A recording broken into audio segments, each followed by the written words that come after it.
Hey guys, it's Ben. Welcome to the channel. Today I'm bringing you guys an in-depth review of DC's new film, Blue Beetle. Before I begin, I do want to mention, guys, if you have not seen the movie yet, please go ahead and stop, save this video, like the video, and come back later when you have seen the film. It is a wonderful, well-made film, and I can't stress this enough. If you guys have not seen it yet, full spoilers lie ahead, so make sure if you guys haven't seen it that you do go watch it before continuing with my review. Now, having said all of that and gotten that out of the way, I don't want to hype up the movie too much, but personally for me, I want to give this movie a good shout out. It is probably the best DC film for myself. I know there's a lot of debates online about what is the best DC film, what is the best DCEU film, and lately I've been getting on to the cinema is subjective viewpoint. Everyone is going to have their own preference in what they like in movies, music, even so in the video game genre. With that being said, first and foremost, I do want to say it is a Latino-heavy, a Latino-led movie. So if you do not fall within that category of representation, I won't say you won't like this movie. I will say you won't have that personal connection. Now,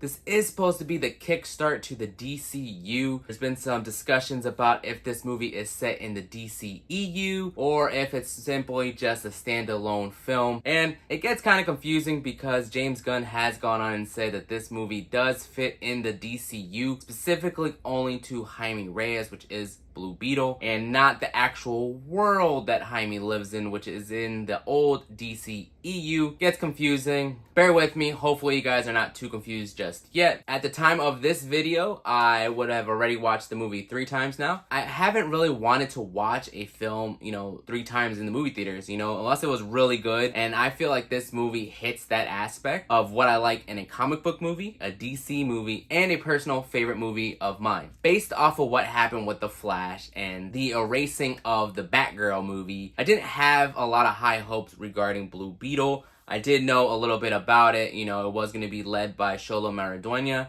who is, if you guys haven't seen, he is in Netflix's Cobra Kai. And if you guys have not seen Cobra Kai, I suggest you guys go watch it. It is where I became a fan of Xolo. He is he is Latino, he is part Mexican, Cuban, and Ecuadorian descent. If you guys don't know, I am half Puerto Rican, half Ecuadorian, so I do love when I do get some Ecuadorian representation, whether it's on screen in television or on the big screen. Man, I gotta say, Xolo knocked it out of the park. George Lopez knocked it out of the park. Bruna Marquezine knocked it out of the park.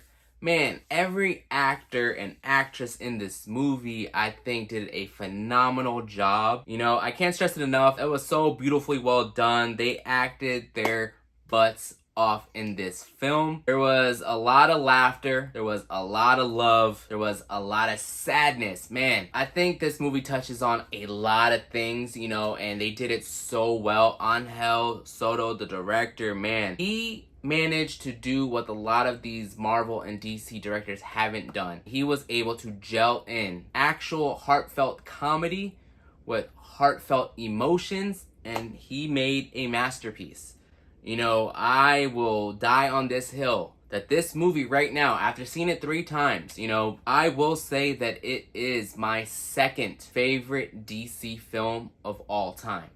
And now, it might not be better than The Dark Knight Rises, The Dark Knight, Logan, Amazing Spider-Man 2, Amazing Spider-Man 1, Endgame, Infinity War, Wakanda Forever, Black Panther, Iron Man. But for me personally, it takes over all of them. Now, I'll always have a special place on my cinema CBM movie list as BVS. But man, number 2, I didn't think Man of Steel was going to be taken over. But Man of Steel has now been dethroned as my favorite solo film in the DC universe.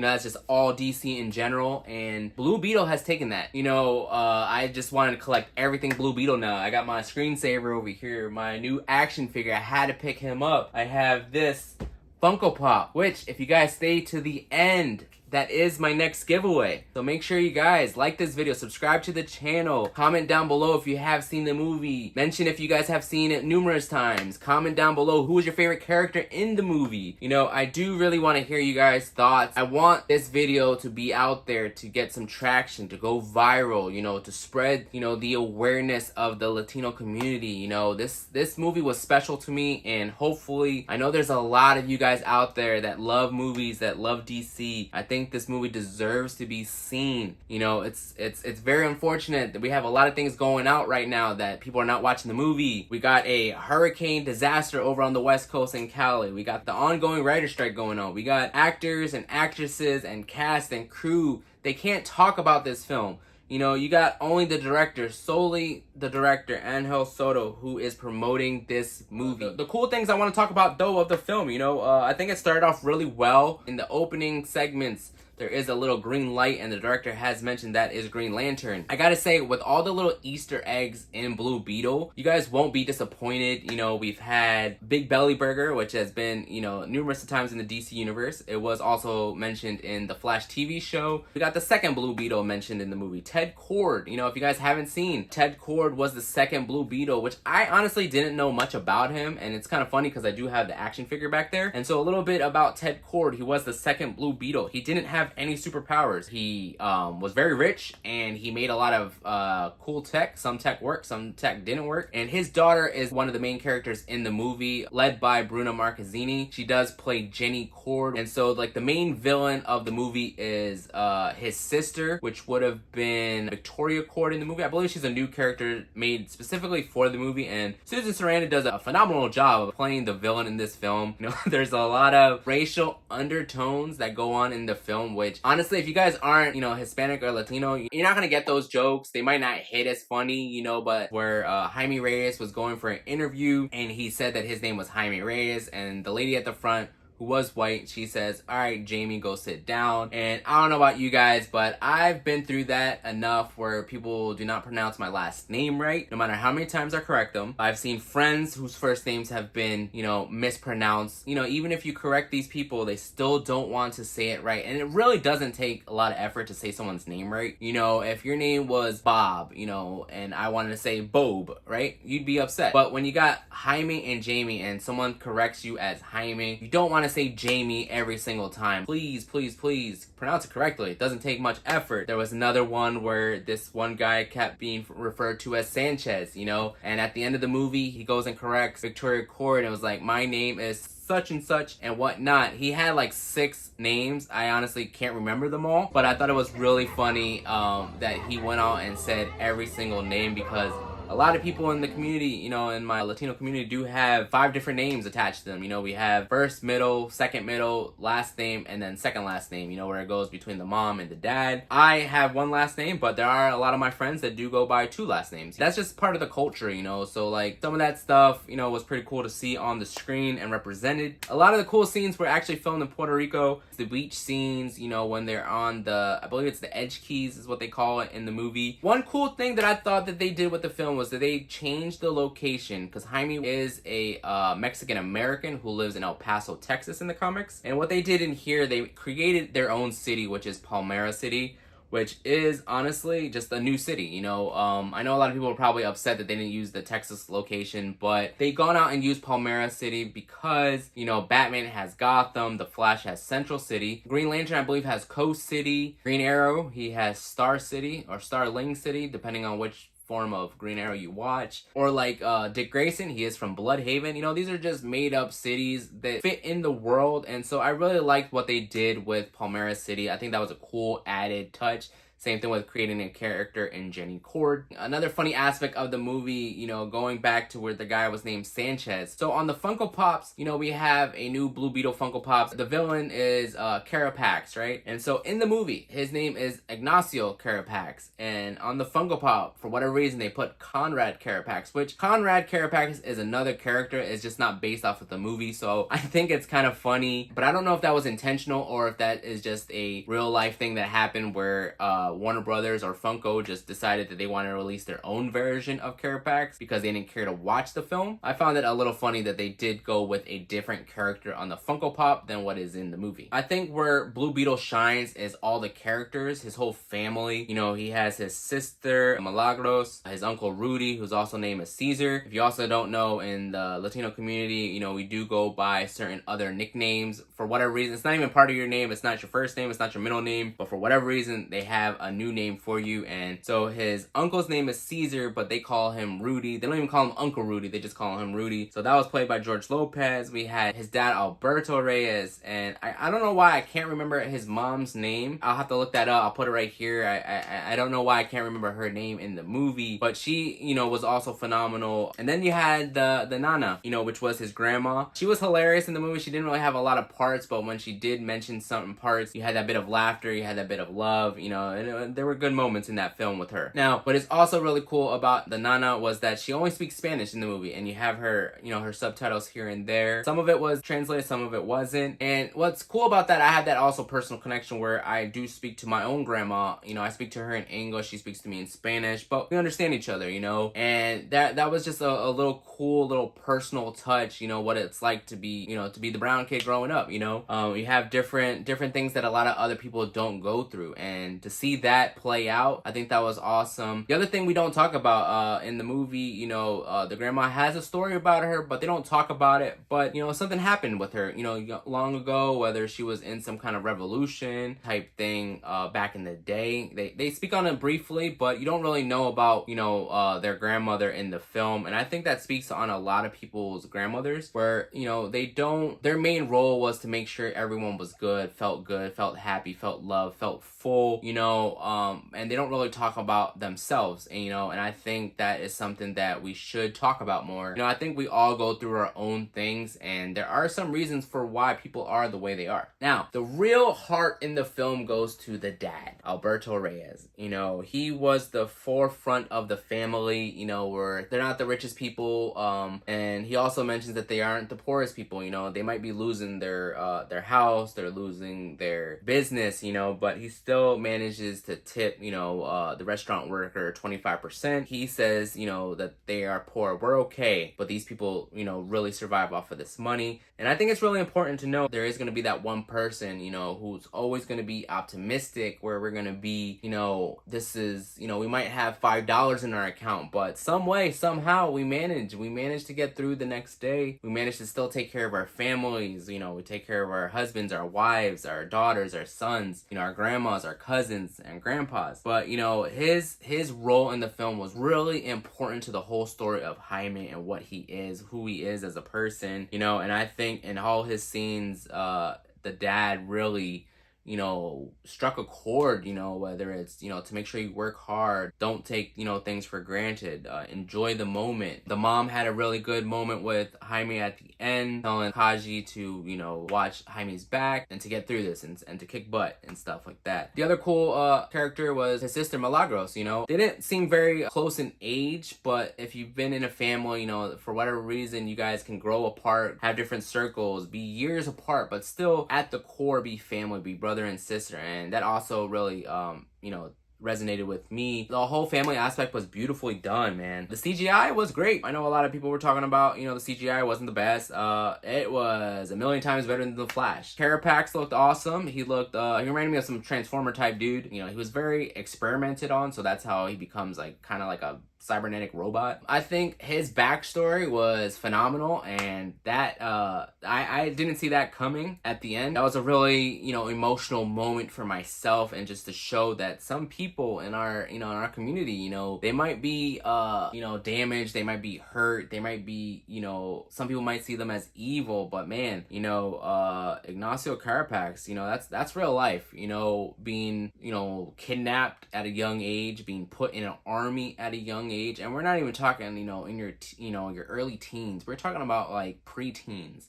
You know, you're talking about little kids with, you know, weapons at 10. That's crazy. That's real life stuff. And Angel put that in the film. And I think he did a phenomenal job of giving a different side to this villain.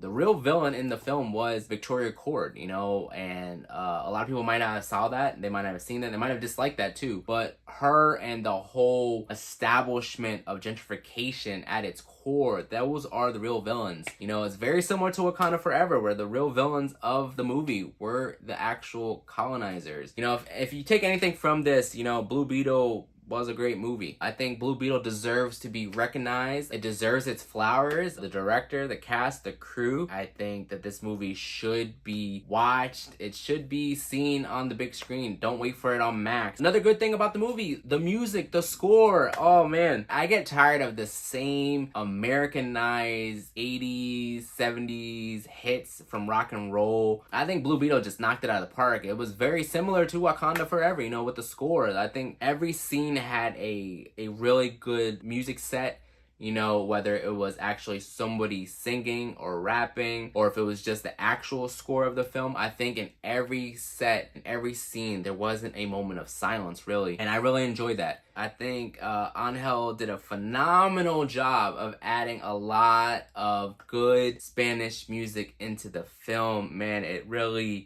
just set this movie apart from a lot of other films. Blue Beetle just knocked it out of the park. It just lined it up. It just lined it up, and it was awesome, man. Oh, some Easter eggs in the film. So if you guys pay close attention, you will see Ace Chemicals out in Palmera City. That is a reference to Joker. They mentioned a little bit of Ted Kord. They also had some of his suits. And so the suit back there was actually depicted in the movie. So that was a pretty cool nod. Jaime studied pre-law. And so he did have a Gotham Law hoodie. So Gotham exists, I think those little tidbits, little Easter eggs were really cool for the movie. For Blue Beetle, I did have to support it day one. And I do not regret it. I saw it twice opening weekend. I know a lot of people didn't go watch it, and it's very sad, unfortunately, because with Warner Brothers, they like to pull a lot of their movies out the second week when people haven't seen it the first week, the opening day. And I want to, mention out to you guys, if you guys haven't checked it out, make sure you guys go check it out, man. It's a great film. It's a nice, heartfelt film, and if you are from the, Latino Hispanic community, I know we say this a lot to go support these movies, and, we get those discussions, and I hear it, where, oh, you're just a sellout if you go and support this. This is not real Mexican. This is not real Puerto Rican movie. This is not a real Latino experience. They're just saying that so you guys go watch it. And, for once, I think you do have to go watch this and support it, because we are in a time where, studios are taking note. They're noticing, oh, maybe we put this out there and people aren't going to watch it, and they're going to take this, for face value and not put any of us in these leading roles anymore, and so I think we do have to go out and support this movie. It was a phenomenal movie. It was an amazing movie, and I will not let people, disrespect what Angel Soto, the director, put out in this movie. There was a lot of blood, sweat, and tears that came out in this movie, guys. I don't think you understand how much this movie meant to me personally. You guys know me. I love Superman. I love Zack Snyder's Justice League. I love BVS. I love the Snyderverse, right? And there's a lot of discourse about what is a true DC fan, what is a true Snyder cult fan, what is a true Snyderverse fan, and sometimes you just gotta pick away at those little things and move on and just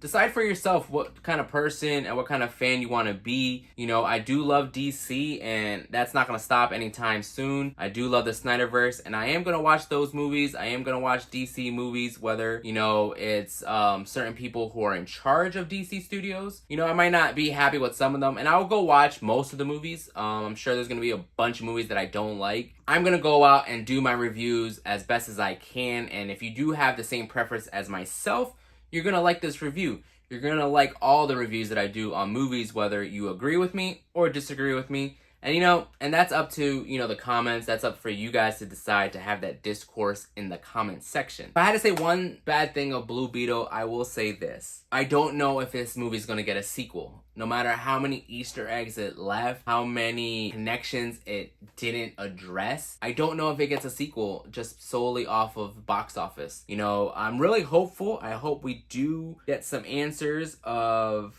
Jenny's dad, Ted Cord. His end credit was that he is alive, which is kind of weird that they mentioned that he is alive because they never mentioned that he died. He just disappeared. So I always kind of figured he was alive somewhere, but end credit, he is stuck somewhere, whether it's in, you know, a dream state or in the past or present or the future, you know, timeline. I'm gonna go out and say that he is stuck in the future, and maybe they'll tie that something in with like a Booster Gold movie or a Booster Gold TV show. As always, thanks for watching, guys. Make sure you like the video and subscribe to the channel if you haven't done so. For those of you that stayed to the very end, I want to applaud you and thank you guys for watching. If you guys want to add this cool Funko Pop to your collection, all you gotta do is like the video and subscribe to the channel if you haven't done so already. Please make sure you are a public subscriber. That way I am able to verify that you are following me. Very important. Also, if you guys do follow me on TikTok, you will get a bonus entry. Make sure in the comment down below you put done. And to help me out, make sure you guys do say followed here on YouTube and on TikTok, so that way I give you guys 2 entries for the giveaway. This one is gonna go all month long into September. I do want to ship this out before the Halloween Day of the Day festivities. I will be posting some updates here and there, so you guys will know when that is gonna be done, so that way you guys don't miss out on this cool Funko Pop. The giveaway is only open to the US, so make sure you guys do live and reside in the US. It is a free giveaway, no purchase necessary. I do have this in my own collection. It is a pretty sweet Funko Pop. But yeah, guys, thanks for watching. Make sure you guys enter the giveaway, like the video, subscribe, and turn on those notifications, and I'll catch you guys on the next one. Peace.